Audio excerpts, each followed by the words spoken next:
ऐसे इस भक्ति युग के दौरान और कोई नाम टूट गया किसी कारण से, उसने गलती कर दी।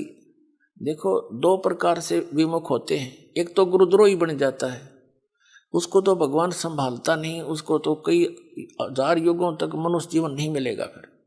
और जो वैसे गलती से कर जाता है, गफलत कर जाता है, भक्ति करता करता छोड़ दिया, तो उसने अपना काम बढ़ा लिया, फिर वो जाएगा जैसे आपको बताया पहले गणेश जी के लोक में, वहां अपने जीवन पूंजी नाश करेगा भक्ति की, फिर जाएगा ब्रह्मा जी के लोक में, फिर विष्णु जी के लोक में, फिर शिव जी के लोक। तो यहां परमात्मा ने एक ऑप्शन और बताई है आपको, कहते हैं शिव मंडल ब्रह्मापुरी चाहे विष्णु लोक में हो, हमरे गुण भूले नहीं तो आन छुटाऊं तो। कितना कितना रहम किया आपके ऊपर। कहते हैं यदि तू गलती से और बीच में गफलत कर गया, फिर पहुंच गया विष्णु लोक में, शिव के लोक में, कहते वहां तेरा फिर याद आ जा कि मैं तो गलत आ गया, ये तो पहले बताया करते गुरु जी, या तो मेरी पूंजी नाश होगी, मेरा तो काम बिगड़ गया सारा। कहते वहां भी जो हृदय ते रोएगा ना तू, तुझे वहां से भी छुटवा लाऊंगा और पुनः मनुष्य जन्म दिवा के तुझे फिर से लाइन में ला दूंगा। इतने दयालु हम जी छोड़।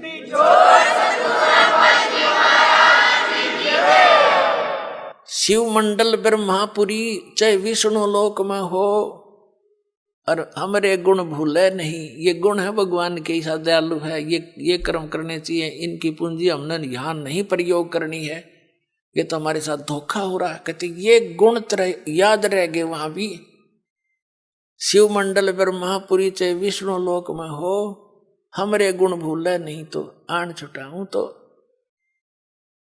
और फिर क्या होगा, जैसे लास्ट में जो रह जाएंगे,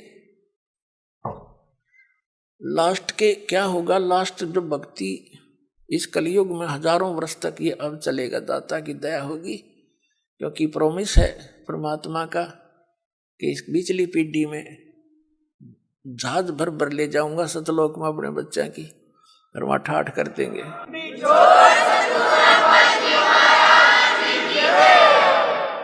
और पिछले लास्ट वाले फिर धीरे धीरे धीरे धीरे भक्ति कम होती चली जाएगी, गफलत में आते चले जाएंगे, सुख घना होगा, क्योंकि यहाँ पर सतयुग जैसा माहौल एक बार फिर बनेगा। और यो सुख भी इस जीव का दुश्मन है। कबीर साहब कहते हैं कि सुख के माथे पत्थर पड़ो, जिसते नाम हृदय ते जावे, और बलिहारी व दुख के जो पल पल नाम रटावे। कबीर साहब कहते हैं, हमें उदाहरण देते हैं कि इस यहाँ के नकली सुख में अंधे ना होना। कबीर साहब कहते हैं आग लगाए से सुख के, जिस तो भगवान ते दूर हो जावा। ये परमात्मा ऐसा सुख ना दिए जिस तो आप ते दूर हो, और ऐसा दुख बनाए रखना जिससे आपकी याद बनी रहे। बलिहारी व दुख के जो पल पल नाम रटावे। तो इस प्रकार परमात्मा हमें अपने उदाहरण दे देकर समझाते हैं कि यहाँ क्या सुख की ज्यादा डिमांड करने की आवश्यकता नहीं है। जब सुख घना हो जाता है, ये जीव परमात्मा से दूर अवश्य होता है। आप देख लो कितना बड़ा सेठ हो, ठीक है, कभी महीने 6 महीना में कितना माथा टेक आया, 10,000 रुपये दे आया, बस इतनी सी रह जाती है इनकी। ऐसे मंत्री हैं, मुख्यमंत्री हैं, प्रधानमंत्री हैं, इन मास्ता से है भगवान की पर भक्ति नहीं कर सकते ये। ठीक है कि माथा टेका हुए हैं फॉर्मेलिटी सी, क्योंकि जीव है भगवान के लिए तो रह ही नहीं सकता।